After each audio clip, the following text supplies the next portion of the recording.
আপনাদের সাথে ওপেন বিতর্ক হবে।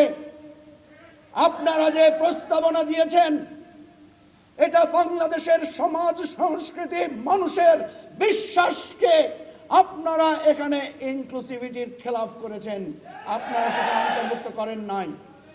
সুতরাং আপনাদের এই নীতিমালা ওইটাকে সংস্কার করতে হবে, ওইটাকে পরিবর্তন করতে হবে, ওইটাকে আবার রিভিউ করতে হবে।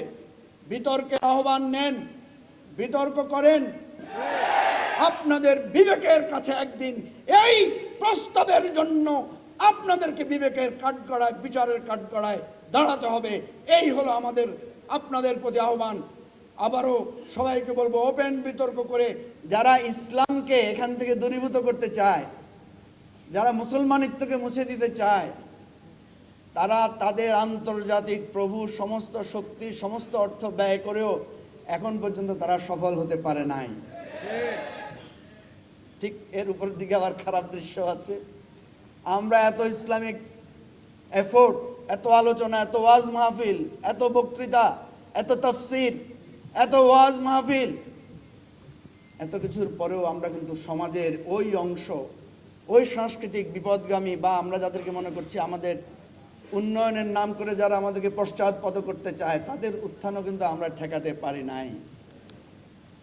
সুতরাং এই দুইমুখী শক্তির মাঝখানে যারা আছে তারাই কিন্তু আমাদের সমাজকে নেতৃত্ব দিচ্ছে। আমি এত বড় কথা বলে আপনাদের কাছে হতে চাই না। আমার কথা হচ্ছে এখানে গভীরভাবে ভাবতে হবে যে এই লড়াই কি আমরা করব নাকি এখানে আমরা কোনো সন্ধি করব।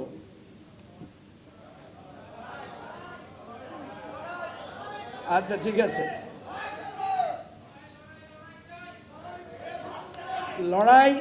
লড়াই অবশ্যই করব, কিন্তু লড়াইয়ের সাথে হিকমত এবং কৌশল গুরুত্বপূর্ণ। কি বলেন, ঠিক না? সেই জন্য আমি আপনাদেরকে দুই একটা দিকে দৃষ্টি আকর্ষণ করতে চাই। দেখেন, ঢাকা বিশ্ববিদ্যালয়ে মাদ্রাসা ছাত্রদের ভর্তি বন্ধের জন্য অনেক চেষ্টা করা হয়েছে। সেখানে আমরা অনেক লড়াই করেছি, একটা লড়াই আমরা বিজয়ী হয়েছি, হারাতে পারে নাই। যখন দেখা গেছে যে প্রত্যেকটা ইউনিটি ভর্তি পরীক্ষায় মাদ্রাসার ছাত্র প্রথম হয়, দ্বিতীয় হয়, তাহলে লড়াই কোনটা বেশি মজবুত? এই যে আমি মেধার স্বাক্ষর রাখলাম, এটা কিন্তু তারা মোকাবেলা করতে পারে নাই, এটা দিয়ে আমি তাদেরকে হারিয়েছি। সেজন্য আমাদের যে 5ই মে যেই নারকীয় হত্যাকাণ্ড হয়েছে, আমি সেই মামলার একজন সাক্ষী। এই গণহত্যা মামলা করার জন্য দাবি তুলে আমরা একটা মামলাও করেছি এবং সেই মামলার আমি একজন খুবই গুরুত্বপূর্ণ সাক্ষী। এই জায়গা থেকে আমি আলেম ওলামাদেরকে অত্যন্ত শ্রদ্ধা করি, ভালোবাসি এবং তারাও আমাকে খুব স্নেহ করেন। আমি দুইটা কথা বলে শেষ করছি। প্রথম কথা হয়েছে এই যে আমাদের শ্রদ্ধেয় শিরিন পারভীন হক, যিনি এই নারী সংস্কার কমিটির নেতৃত্ব দিয়েছেন, ওনার স্বামীকে আপনারা চিনেন, উনি ডক্টর জাফরুল্লাহ চৌধুরী। ওনার জানাজায় যখন গেলাম কবর দেওয়ার সময় আমি খুব জোরে জোরে কলেমা শাহাদাত পড়ছিলাম। তো সেখানে অর্ধেক পুরুষ অর্ধেক নারী, মানে এটা কিছু মাইন্ড করেন না, আমি এটা বলছি কারণ আমাদের বোঝার জন্য, কারণ সবাই তো একদিকে আলোচনা করছে, আমি একটু ভিন্ন মাত্রায় আলোচনা করছি, রাগ করতেছেন। আমি জোরে জোরে যখন কলেমা শাহাদাত পড়ছিলাম তখন আশেপাশে সবাই আমার দিকে তাকাচ্ছিল। একটু পরে দেখলাম আমার সাথে আরো 5-7 জন এসে কলেমা শাহাদাত পড়া শুরু করলো। কিছুক্ষণ পরে দেখলাম মহিলারা সবাই মাথায় কাপড় দিয়ে দিল এবং আরো অনেককে দেখলাম একই সাথে সাথে কলেমা শাহাদাত পড়ছে। এবং যারা কলেমা শাহাদাত পড়ছে তাদের মুখের দিকে আমি অনেককে তাকিয়ে দেখলাম তারা শুদ্ধভাবে কলেমা শাহাদাত পড়তে পারছেন না। আমার খুব অন্তরে কষ্ট লাগলো যে এটা আমাদের সমাজ সংস্কৃতি। প্রতিনিয়ত আমরা মানুষকে দাফন করি, কবরস্থ করি, সেখানে কিন্তু আমরা মোনাজাতও করেছি এবং নারী পুরুষ একসাথে মোনাজাত করেছে, এটা সেখানে সেটা ভিন্ন পরিবেশ, সেটা অন্য জিনিস। আমি যে কথাটা বলতে চেয়েছি,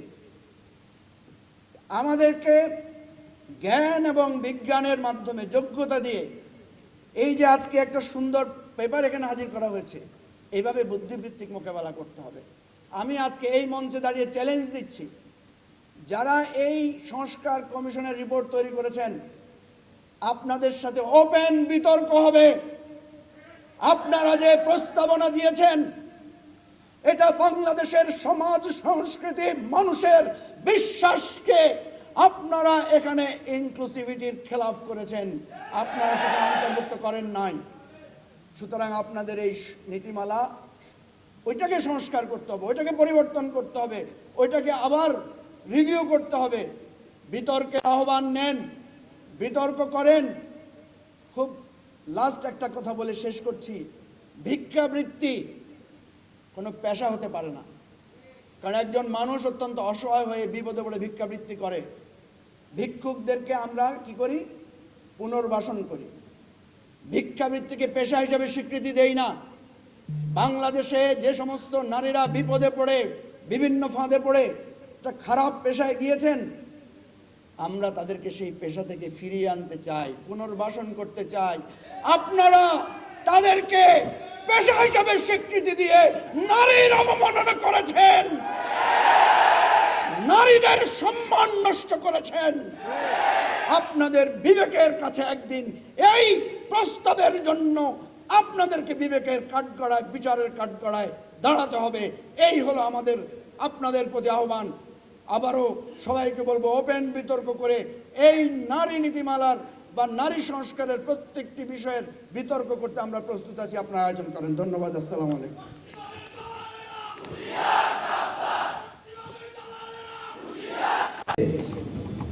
সমাজের একটা শ্রেণী চায় যে আধুনিকতা প্রগতির নাম করে ইসলামকে মুখোমুখি দাঁড় করানোর। এই প্রবণতাটা আজকে নতুন না। এর কারণটা কি? আমরা যদি এর গভীরে যাই আমরা দেখব এর একটা গভীর কারণ আছে, যেটা আমরা একটু চিন্তা করলে বুঝতে পারব। আমাদের সমাজ থেকে নিচ থেকে দুইটা মৌলিক জিনিস তৈরি হচ্ছে। দেখবেন আমাদের সমাজের প্রত্যেক পাড়ায় মহল্লায় মসজিদ আছে, মক্তব আছে, মাদ্রাসা আছে, নুরানি আছে, ইসলামী সাহিত্য আছে, কোরআন আছে, হাদিস আছে, তাফসির আছে। এর উপর ভিত্তি করে গজল আছে, হামদ আছে, নাত আছে, ইসলামী নাটক, ইসলামী জলসা, ওয়াজ মাহফিল। এই যে একটা বিরাট সাংস্কৃতিক ইনপুট, এটা আমরা যদি বাংলাদেশে কোনো ইসলামিক দল নাও থাকে, অটোমেটিক এখান থেকে 20 থেকে 25% লোক একটা ধর্মীয় অনুভূতি, একটা ধর্মীয় আবেগ এবং একটা ধর্মের প্রতি শ্রদ্ধাবোধ নিয়ে ধর্মীয় জীবনের উপর সে গড়ে উঠছে। এটা আজকে এই 1-2 দিনের ব্যাপার না, এটা শত শত বছরের সিলসিলা এবং এটা ক্রমশ বাড়ছে। এটা বাড়তে বাড়তে এটা কোথায় গিয়েছে?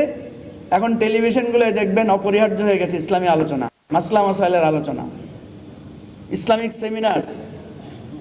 আপনি দেখবেন যে আমাদের যারা বড় লোক, এলিট, তাদের মধ্যে এখন হাফেজে কোরআন, ভাষায় আলেম রেখে হাফেজ বানানোর প্রবণতা আছে। ক্যাডেট মাদ্রাসা নানা রকম চালু হয়েছে। কি বলেন, আছে না? এবার একটা দুঃসংবাদ দিই, ঠিক এই সমাজেই ছোটবেলা থেকে আধুনিক সঙ্গীত, মরমের সঙ্গীত, নজরুল গীতি, রবীন্দ্রসঙ্গীত, নাচ গান, আর্ট, শিল্পকলা, এমন কোনো উপজেলা নাই যেখানে নৃত্য স্কুল নাই, নাচের স্কুল নাই। এমন কোনো স্কুল নাই যেখানে আর্ট শেখানো হয় না, যেখানে বাৎসরিকভাবে নাট্য অনুষ্ঠান হয় না, গানের অনুষ্ঠান হয় না, পহেলা বৈশাখ হয় না। এইটা বাড়তে বাড়তে সমাজ, সংস্কৃতি, টেলিভিশন, মিডিয়ার, আপনার ফিল্ম, এটা একটা সেক্টর, এটা একটা ইন্ডাস্ট্রি আকারে গড়ে উঠেছে। বাংলাদেশে যদি কোনো রাজনৈতিক দল বা প্রগতিশীল চর্চা নাও থাকে, তাও আপনি দেখবেন সমাজে 20 থেকে 25% মানুষ এই চেতনায় গড়ে উঠছে, যারা মনে করে যে ধর্ম আমাদের প্রগতির অন্তরায়। আমি কি ভুল কিছু বললাম? এই যে 25% আর 25% মুখোমুখি দাঁড়িয়ে যাচ্ছে আমাদের সমাজ থেকে, এই দ্বন্দ্ব আমাদের নিচ থেকে উঠে আসছে, এই দ্বন্দ্ব। সেই জন্য আপনি দেখবেন